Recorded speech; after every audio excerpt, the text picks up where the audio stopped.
कौशल्या। ये दास्तां है एक गांव की, एक छोटे से खूबसूरत गांव की, जहाँ के लोग रहते हैं कौशल्या पहाड़ी की छाँव में। गंगा और कौशल्या से गांव का वजूद और खुशहाली कायम थी। दुर्गा को मानने वाले लोग पहाड़ी पर जो दुर्गा माँ का मंदिर है वहाँ मन की शांति के लिए जाते हैं। ये दास्तां एक लेखक की है जिसे आए हुए कुछ महीने ही हुए हैं और जो इस गांव से थोड़ा गुमशुदा सा रहता है।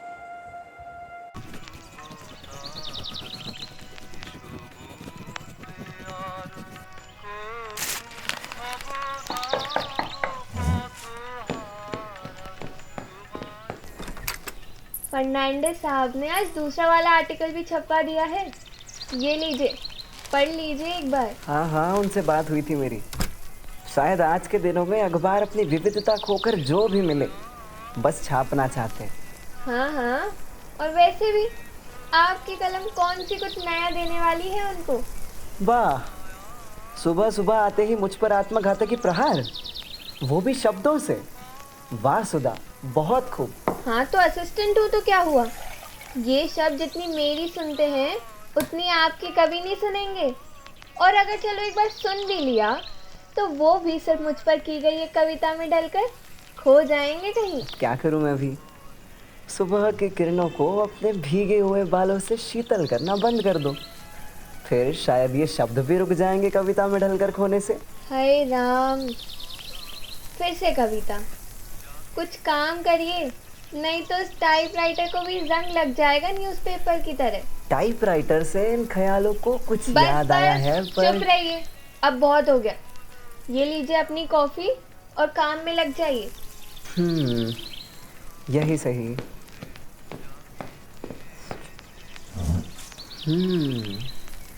अच्छी हुई है सुधा। तुमने ये खबर पढ़ी? बंकुरा जिले में 3 जगह औरतों को सती के नाम पर जलाते हुए पकड़ा गया। पढ़ा। किसी को जिंदा जलाने के लिए पहले खुद को अंदर से मरना जरूरी है। और जलाते हैं तो भी क्यों? सिर्फ उसके पति का देहांत हो गया है इसलिए। यहाँ के लोगों को लड़की को जिंदा जलाने के लिए वैसे भी कोई सती जैसी प्रथा की जरूरत नहीं है। क्या सुधा, ये क्या कह रही हो तुम? अरे अरे कुछ नहीं यार, मैं पागल हूँ, कुछ भी बोल देती हूँ। वैसे पार्वती नहीं आई अब तक? अरे हाँ, अब तक तो उसको आना चाहिए था ना। लो, आ गई सुधा। देखना अभी बहाना एकदम तैयार ही होगा इसका। नमस्ते पार्वती जी। तो आज क्या बहाना है आपका, बताने का कष्ट करेंगी आप? अरे साहब, वो आते आते फूल इकट्ठा कर रही थी ना, फूलदान के लिए, इसलिए तो देर हुई। हो, फूलदान के लिए फूल। कितना नाजुक बहाना है ना। अगर इसका बस चले तो ऐसे बहानों पर एक किताब ही लिख दे ये। क्यों सुधा, पार्वती बाई के 1500 बहाने। साहब, आपके लिए कॉफ़ी बनाऊं क्या? कॉफ़ी? वो तो अभी अभी पी ली मैंने, फिर से क्यों बनानी है तुम्हें कॉफ़ी? लेकिन आपको तो बनानी नहीं आती ना कॉफ़ी। अरे मुझे क्यों बनानी पड़ेगी पर पार्वती जी, आप बाकी का बचा हुआ काम जल्दी जल्दी ख़त्म कर लीजिए। अनिरुद्ध को सुधा के अपने बालों में हरे चंपे का फूल पहनना काफ़ी पसंद आता था, लेकिन सुधा ने कभी उसे बताया ही नहीं कि वो हर रोज़ इतने दुर्लभ फूल कहाँ से ला पाती है। अनिरुद्ध ने सुधा के बालों में उस फूल को देखा और मुस्कुराते हुए अपना काम शुरू किया। दिन भर के काम के बाद जब शाम ढलने लगी तब सुधा ने कहा, अनिरुद्ध जी, अब मैं चलती हूँ, शाम होने को आई है। अच्छा, कितने अनुभाग टाइप है किताब के? अभी 35 हुए हैं, बचे हुए कल कर दूंगी। 35? अरे वाह, दिखाना जरा यार। वैसे मुझे कुमुद वाली कहानी थोड़ी अजीब लगी। कुमुद वाली? अजीब क्यों? मुझे तो लगा था किसी और से ज़्यादा तुम्हें वो कहानी अच्छे से महसूस होगी। लेकिन कुमुद जैसे पात्र सिर्फ किताबों में ही रहते हैं। उनके बदलाव लाने के सफ़र को महसूस करके भी लोगों के लिए ऐसी कहानी सिर्फ और सिर्फ उनके मनोरंजन तक ही सीमित रहेगी। तो और क्या लिखूं मैं? अगर सच लिख दो इन पन्नों पे तो लोग इसे पढ़ने लायक भी नहीं समझेंगे सुधा। खैर, ख्यालों और परिप्रेक्ष्य के इस संवाद को यहीं स्थगित करते हैं महाशय। और कहीं घर घूमने चलते चलते हैं? क्या कहती हो? घूमने? वो भी अभी? कहाँ? मुझे बहुत दिनों से कौशल्या पहाड़ी पर जाना था। सुना है वहाँ पर कौशल्या नाम की एक लड़की ने खुद को जलाकर आत्महत्या कर दी थी, और तभी से उसका भूत वहाँ घूमता रहता है। गांव के लोग भी ना कुछ भी बोलते रहते हैं। अरे सुधा, तुम्हें क्या हुआ?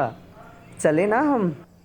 नहीं नहीं नहीं, मुझे कुछ खास मन नहीं है और ऊपर से काम भी है। अरे पर कल बात करते हैं। अरे अरे सुधा, कहाँ चली?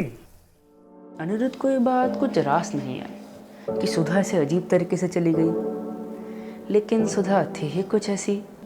अनिरुद्ध घर से निकलकर कौशल्या पहाड़ी की तरफ चलने लगा। गांव के लोगों का मानना था कि कौशल्या अभी भी उसी पहाड़ी पे घूम रही है।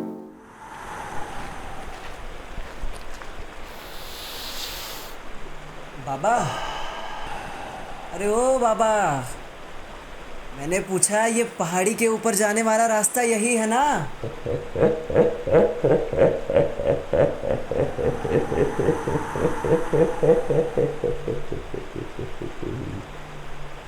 पहाड़ी का तो पता नहीं, लेकिन ऊपर जाने वाला रास्ता यही है। बम बोले, बम बोले। क्या? अरे क्या कह रहे हो? दुर्गा माँ के मंदिर में जाना है मुझे। दुर्गा माँ का मंदिर, रास्ता तो यही है, इधर से ऊपर और फिर सीधा ऊपर दुर्गा माँ के पास। बम बोले, बम बोले। अरे बड़े अजीब इंसान हो बाबा तुम। अच्छे से पूछ रहा हूँ तो बता दो ना, एक बार इधर उधर की बातें मत करो। हम तो खैर अजीब है, लेकिन तुम्हारा दिमाग तो ठिकाने पे है ना? फिर क्यों जाए हो कौशल्या? एक बार कौशल्या भी गई थी, फिर उसकी राख तक नहीं मिली किसी को। अरे कहाँ भाग रहे हो? परिष्कृत हो जाओगे कौशल्या की तरह। परिवर्तित, परिशोधित, परिष्कृत। बम बोले।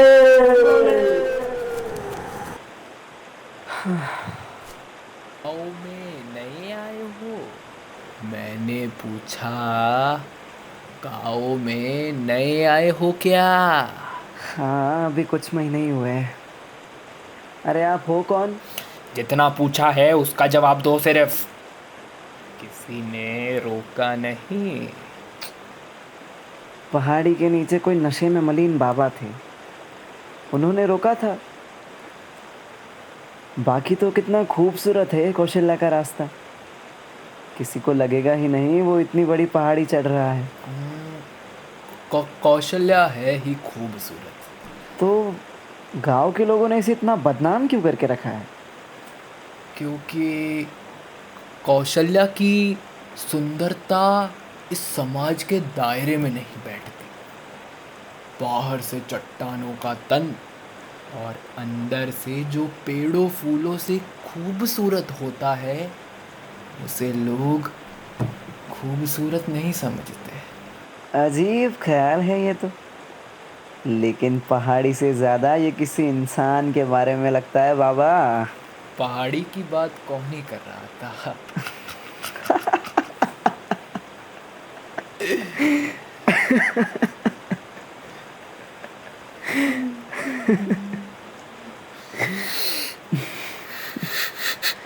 अरे क्या हुआ, रो क्यों रहे हो?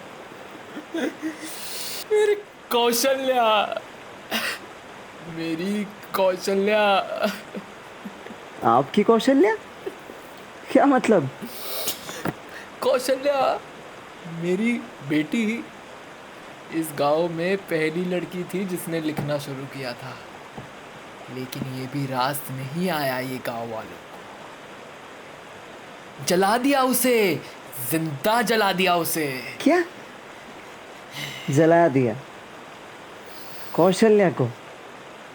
अरे बाबा, उसने तो आत्महत्या नहीं की थी। आप नहीं नहीं, जिंदा जलाया था उसे मिलकर गांव वालों ने। अरे अरे रुको, अरे देख, अरे देख, कौशल्या, कौशल्या, अरे जिंदा जला रहे हैं उसे, कौशल्या को। अरे किताबें क्यों जला रहे हो उसकी? अरे क्या जल रहा है? कौन जल रहा है बाबा? क्या कह रहे हो?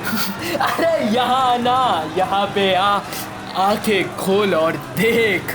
अरे पागल हो गए हो देख। बाबा, पीछे आओ आप। अरे लेखक है ना तू, लेखक है ना तू, तो क्या किताबें चलते हुए देखकर जी नहीं चलता तेरा? हाँ, जी नहीं चलता तेरा? अरे वहाँ कहाँ हवा जल रही है क्या बाबा? अरे मूर्ख, मूर्ख, छोड़ो, दूर रहो। देख ना, देख, अरे चंपे का फूल जो मैं उसके लिए हर रोज दूर गांव से लेकर आता था, वो भी चल रहा है। अरे चंपे का फूल? कौशल्या,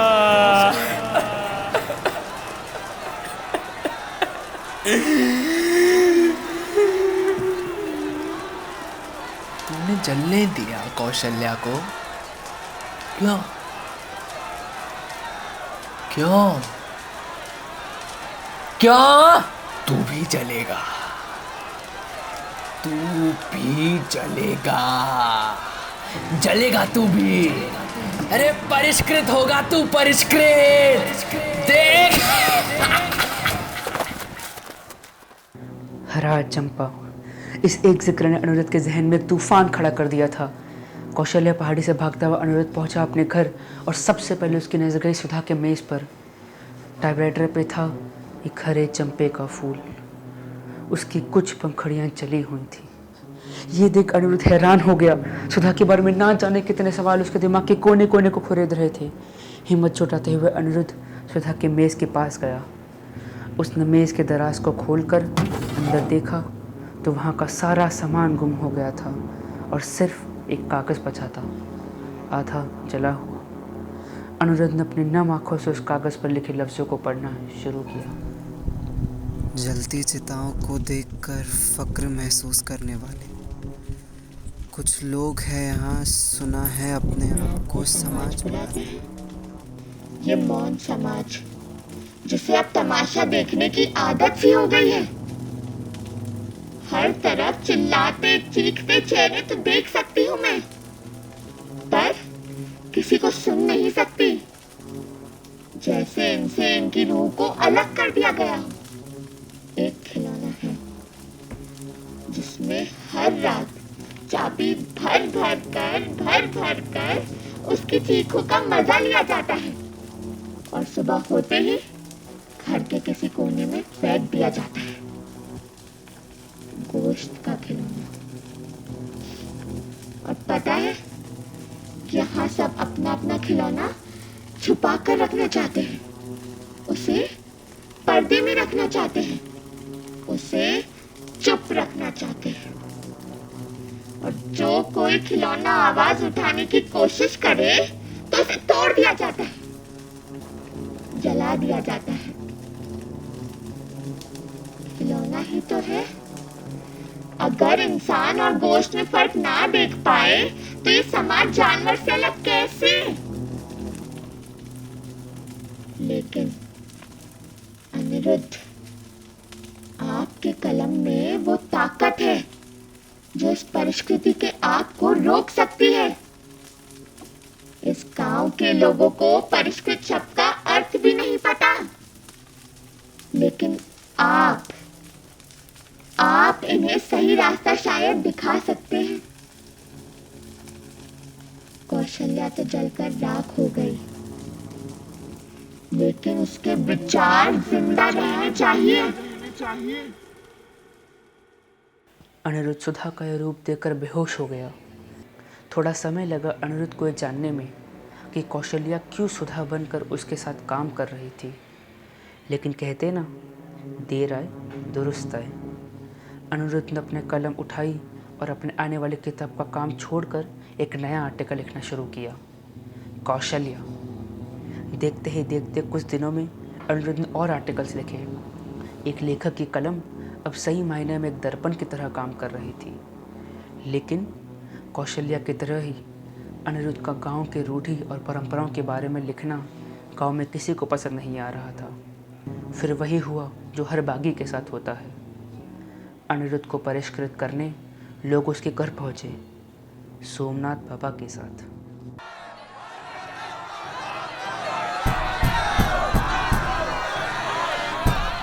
दरवाजा खोलो अनिरुद्ध, नहीं तो आज तुम्हारे साथ साथ ये घर को भी परिष्कृत कर देंगे कौशल्या की आग में। परिष्कृत? अनिरुद्ध, देख क्या रहे हो? तोड़ दो दरवाजा। ये उड़ो, बांध दो इसको, बांध दो। छोड़ो छोड़ो। कहा था ना मैंने, मत जाओ कौशल्या, मत जाओ, परिष्कृत हो जाओगे। परिवर्तित, परिशोधित, परिष्कृत।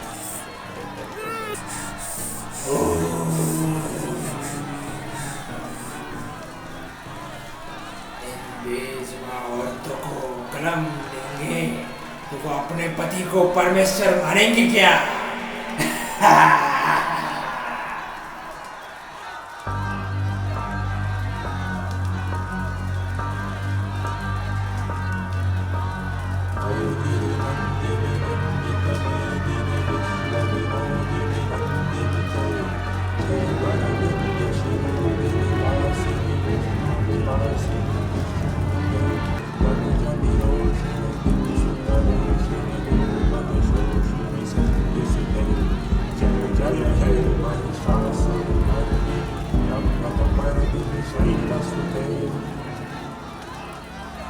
परिवर्तित, परिशोधित, परिष्कृत।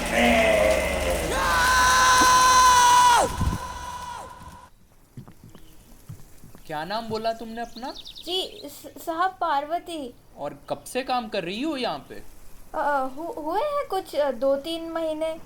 सर ये शायद डायरी है विक्टिम की, उसके किताबों के साथ मिली। दिखाओ। और हाँ, तुम सुबह से जो जो हुआ है मुझे एक बार अच्छे से बताओ। हाँ साहब, तो मैं आई यहाँ पे जल्दी में, दरवाज़ा ठोका, लेकिन साहब ने खोला ही नहीं। मैं पूरे 5-10 मिनट तक रुकी, लेकिन साहब ने दरवाज़ा ही नहीं खोला। तो मुझे लगा कि साहब बाहर गांव कहीं गए हैं, इसलिए मैंने खुद की चाबी से दरवाज़ा खोला और अंदर आकर देखा तो सामान सारा यहाँ वहाँ बिखरा पड़ा था और साहब वहाँ ज़मीन पर गिरे थे।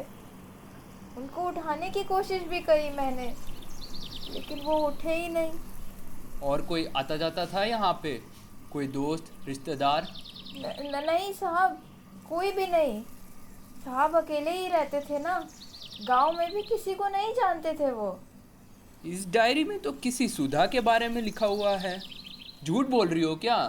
सुधा कौन है? नहीं साहब, मैं झूठ नहीं बोल रही, मैं सच में किसी को नहीं जानती साहब। लेकिन हाँ साहब ना, कई बार यूं ही किसी सुधा का नाम लेते रहते थे। किसी सुधा को देखा नहीं लेकिन मैंने। चलो तुम जाओ, ज़रूरत पड़ने में तुम्हें बुलाएंगे। साहब ये दवाइयाँ भी मिली है। क्या लगता है क्या हुआ है? कोई खून खराबा नहीं, सिर्फ एक लाश ज़मीन पर गिरी हुई है, उस पर भी किसी हाथापाई के निशान नहीं। साहब मुझे तो लगता है दिल का दौरा, नहीं तो दिमाग की नस फट के मर गया होगा। वैसे भी ये राइटर लोग कुछ ज़्यादा ही सोचते रहते हैं ज़िंदगी के बारे में। देखते हैं, जो भी सबूत मिले सब बरामद कर लो और लाश को पोस्टमार्टम के लिए भेज दो। ये थी मशहूर लेखक अनिरुद्ध की दास्तान। अनिरुद्ध, जिसका असल नाम देवाशीष था, उसने बचपन से ही देखा था अपनी माँ के अंदरूनी जख्मों को जो उसके पिता की तरफ से दिए गए थे। अनिरुद्ध जब 18 साल का था तब ही उसकी माँ ने हार कर खुद की जान दे दी थी। ये सदमा अनिरुद्ध बर्दाश्त नहीं कर पाया और उसने अपने पिता की हत्या कर दी। कच्ची उम्र में भागता हुआ वो ऐसे ही पुलिस से बचता हुआ कभी पहचान बदलकर तो कभी हुलिया बदलकर जीने लगा। अनिरुद्ध नाम के साथ एक नई जिंदगी शुरू करके भी वो एक ऐसी कहानी को जी रहा था जहां उसको नायक बनकर बदलाव लाना था और हर एक कौशल्या को इंसाफ दिलाना था। सुधा या कौशल्या नाम की लड़कियां जिनका जिक्र उसकी डायरी में था, वो सब बस एक कल्पना का हिस्सा थे अनिरुद्ध के। उसे सारी जबरा औरतों में दिखती थी एक कौशल्या। अनिरुद्ध और देवाशीष की जिंदगी एक दिल के दौरे से जरूर खत्म हुई, लेकिन उस एक दिल के दौरे के पीछे न जाने कितनी कौशल्या का तखय्युल है, कौन जाने। अलविदा कहते वक्त दोस्तों इतना ही कहूंगा कि जो हकीकत है नहीं तू जी चुका है वो फसाना, जो हकीकत है नहीं तू जी चुका है वो फसाना, सुर तखय्युल में जो बिखरे गा चुका उनका तराना। कोई कौशल्या नहीं मोहताज तेरे कलम की, कोई कौशल्या नहीं मोहताज तेरे कलम की, जलने दे फिर आग को अब क्या बुझाना क्या बचाना, जलने दे फिर आग को अब क्या बुझाना क्या बचाना। तो इसी ख्याल के साथ आज के इस मुलाकात को यही समाप्त करते हैं। मैं सिद्धार्थ कल फिर मिलूंगा इसी समय पे, सुनेंगे एक नया फसाना सिर्फ 102.3 रेडियो सुखान पर। शुक्रिया।